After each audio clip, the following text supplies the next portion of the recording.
Olá pessoal, aqui quem fala é o professor Marco César para a nossa 16ª lição. Hoje nós vamos estudar sobre o dom profético. Mas antes eu gostaria de pedir para você se inscrever no canal e também compartilhar esse vídeo com todos os seus amigos, com todos os seus familiares. Vamos fazer uma oração.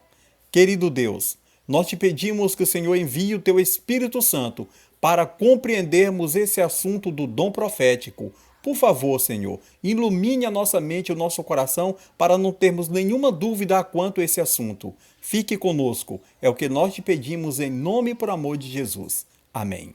Vamos à nossa primeira pergunta. De que maneira Deus se comunicava com os profetas? Nós encontramos a resposta no livro de Números, capítulo 12, versículo 6.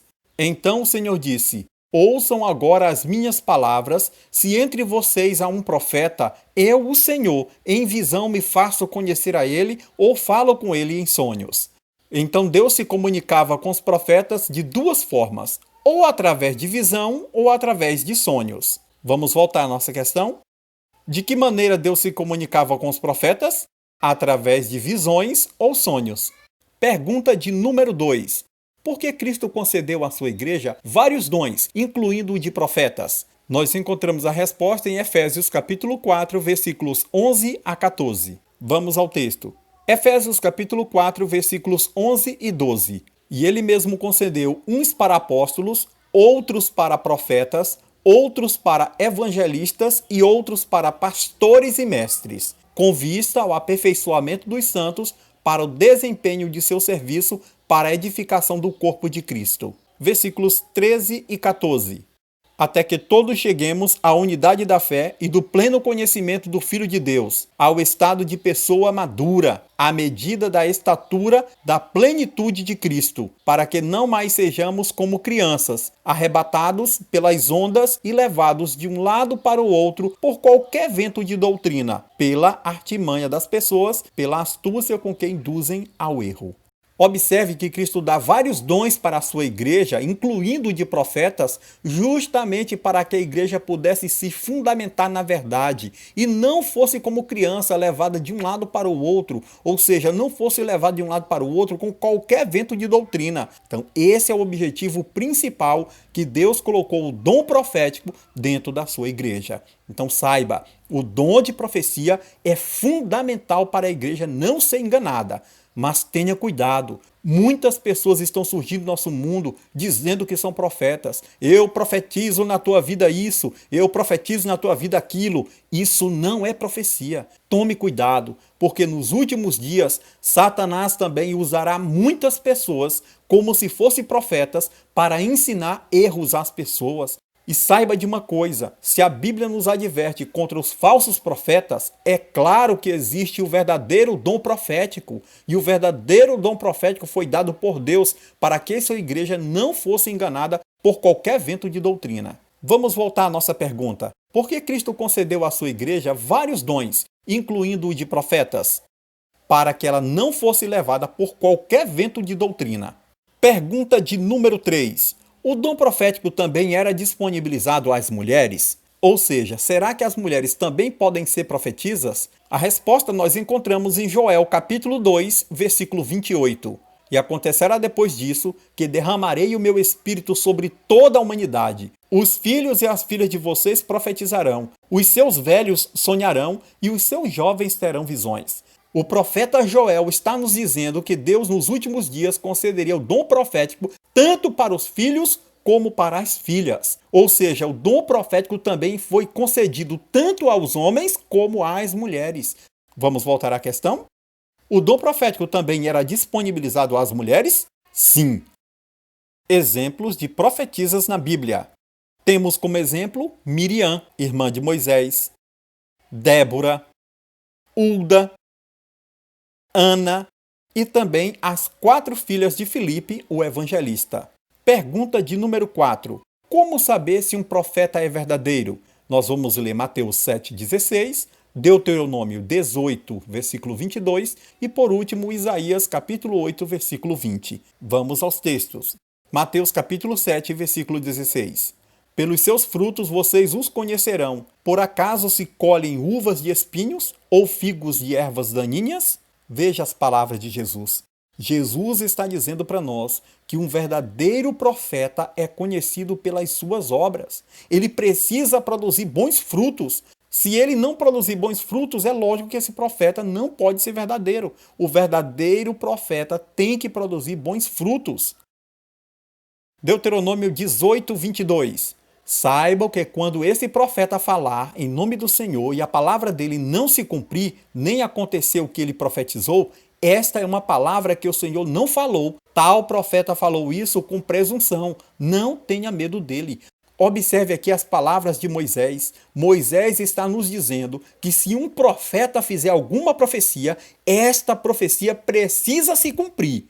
Agora, é claro, na Bíblia nós encontramos dois tipos de profecia: a profecia condicional e a profecia incondicional. Por exemplo, a profecia da volta de Jesus vai se cumprir de qualquer maneira, esteja as pessoas preparadas ou não, a profecia vai acontecer. Agora, quando Deus mandou Jonas para pregar em Nínive dizendo que iria destruir a cidade, essa profecia de Jonas era condicional. Se o povo se arrependesse, Deus não destruiria. Como o povo se arrependeu, Deus então não destruiu. Agora, se o povo não se arrependesse, Deus com certeza destruiria a cidade. Você entendeu? Nós temos dois tipos de profecias: a condicional e a incondicional.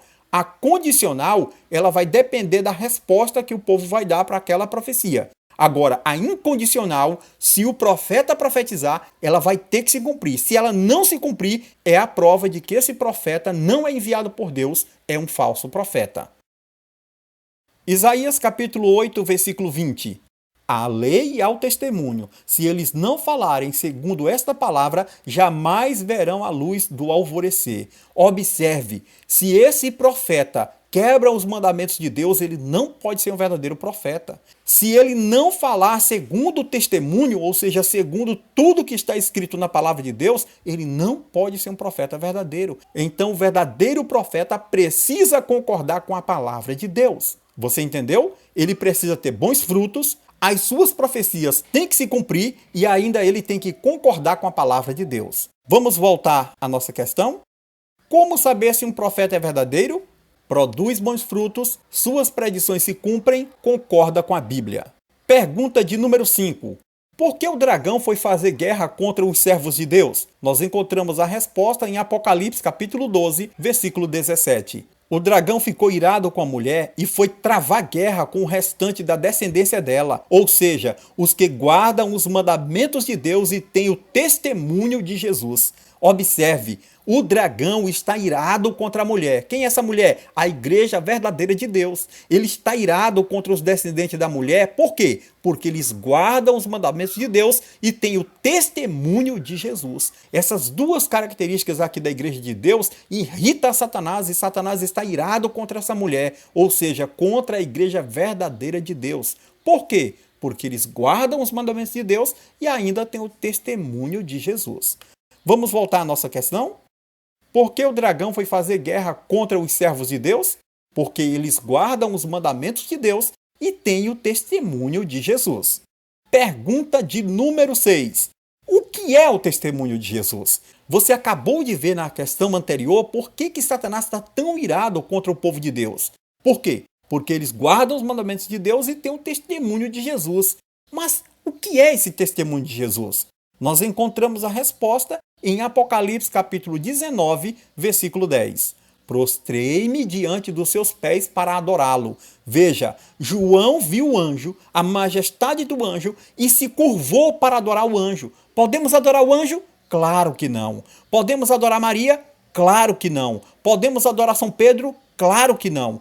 Então João se prostrou diante da majestade do anjo e o anjo disse o que para ele? O anjo, porém, lhe disse: não faça isso. Sou um servo de Deus, assim como são você e os seus irmãos que guardam o testemunho de Jesus. Adore a Deus, pois o testemunho de Jesus é o espírito de profecia.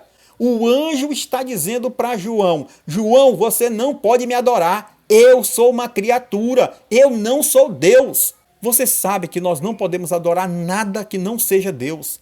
Mas nessa majestade que João viu, o anjo tão brilhante, ele se curvou diante do anjo. E o anjo disse: João, não faça isso. Eu também sou teu irmão, eu sou filho de Deus. E ele disse mais: guarda o testemunho de Jesus, adore a Deus. Pois o testemunho de Jesus é o quê? É o espírito de profecia. Sim, meu amigo, Satanás está irado contra o povo de Deus porque o povo de Deus tem o espírito de profecia. Deus deu o espírito de profecia para a sua igreja, o dom profético, para que a sua igreja possa estar completamente blindada contra os enganos de Satanás. É por isso que ele está tão irado contra o povo de Deus, porque guarda os mandamentos de Deus e ainda tem o espírito de profecia verdadeiro que os protege contra os enganos de Satanás. Cristo dará vitória para a sua igreja e Satanás jamais poderá vencê-la. Glória a Deus. Vamos voltar à nossa questão. O que é o testemunho de Jesus? É o espírito de profecia. Vamos à nossa última pergunta de hoje. O que precisamos fazer para sermos bem-sucedidos? Desprezar as profecias? Crer nos falsos cristos? Crer nos falsos profetas?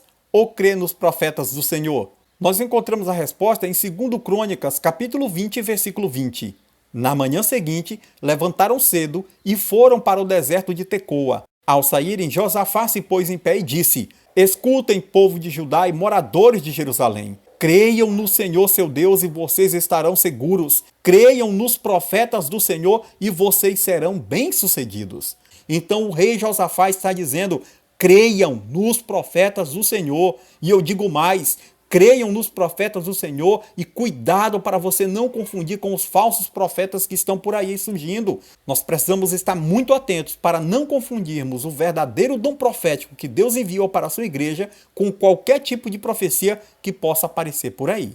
Vamos voltar à questão? O que precisamos fazer para sermos bem-sucedidos? Resposta: crer nos profetas do Senhor. A mensageira do Senhor. Os adventistas do sétimo dia creem que Ellen G. White recebeu o dom profético. Seus escritos são um guia para a compreensão mais clara da Bíblia, mas os seus escritos não vieram para substituir a palavra de Deus. Sobre isso, a irmã White escreveu: os testemunhos escritos não são concedidos a fim de prover nova luz, mas para imprimir vividamente sobre o coração as verdades da inspiração já anteriormente reveladas. A norte-americana Ellen G. White nasceu em 26 de novembro de 1827 e faleceu em 16 de julho de 1915, na Califórnia. Ellen foi chamada por Deus ao ministério profético aos 17 anos de idade. Seu nome de solteira era Ellen Gold Harmon. E após se casar com Tiago White, passou a se chamar Ellen Gold White. Desde dezembro de 1844, quando recebeu a sua primeira visão, dedicou-se a escrever e a pregar, desenvolvendo esse ministério durante 70 anos. Deus lhe deu cerca de 2.000 sonhos e visões para orientar a sua igreja. Nesse período, ela educou ainda os filhos, ajudou o esposo, aconselhou os líderes da recém-fundada Igreja Adventista do Sétimo Dia e atuou como missionária na Europa e na Austrália. Sua produção literária ultrapassou 100.000 páginas e é conhecida como Espírito de Profecia. Dentre os muitos livros que a Sra. White escreveu, podemos citar A Ciência do Bom Viver, Atos dos Apóstolos, Caminho a Cristo, O Desejado de Todas as Nações, O Grande Conflito, Patriarcas e Profetas, Primeiros Escritos e Profetas e Reis. Minha decisão. Aceito o dom profético como uma característica da Igreja de Deus no tempo do fim. Creio na revelação profética vinda de Deus para revelar seus planos e sua vontade à sua igreja. Agora eu gostaria de fazer um apelo mais direto ao seu coração. Você que ainda não é batizado, aceite o batismo através da água, como Jesus foi batizado. Só Jesus pode salvar a tua vida. Só Jesus é o caminho, a verdade e a vida. Aceite o toque do Espírito Santo em sua vida e aceite o batismo. O livro de Hebreus, capítulo 4, versículo 7, faz um apelo ao seu coração. Ele diz: hoje, se ouvirdes a sua voz, não endureçais o vosso coração. Aonde você estiver, abra o seu coração ao toque do Espírito Santo. Aceite o batismo nas águas. Você que ainda não é batizado, não rejeite a Jesus. Procure a igreja adventista mais próxima da sua casa. Aceite a verdade da palavra de Deus e peça o batismo. Entre em contato com o líder da igreja, com o ancião, com o pastor da igreja e diga: eu quero ser batizado. Abra o seu coração para que o Espírito Santo possa abençoá-lo e logo você possa descer as águas batismais e receber o batismo e dizer para Deus: Senhor, eu aceito. Se esse é o seu desejo, ore comigo agora. Querido Deus, muito obrigado por todos esses conhecimentos que o Senhor fez chegar a cada um de nós. Abençoe, Senhor, cada pessoa que está tomando a decisão agora pelo batismo. Abençoe para que essa pessoa possa ser abençoada por Ti e possa logo estar descendo as águas batismais para a Tua honra e para a Tua glória. Por favor, Senhor, nos abençoe e nos conduza até a volta de Jesus. É o que nós te pedimos, em nome e por amor de Cristo. Amém. Nós estamos chegando no final dos nossos estudos, mas espero que você esteja gostando e que você esteja aprendendo mais e mais sobre a palavra de Deus. Então, não perca, o nosso próximo estudo é a 10ª parte e eu espero você. Até lá. Tchau.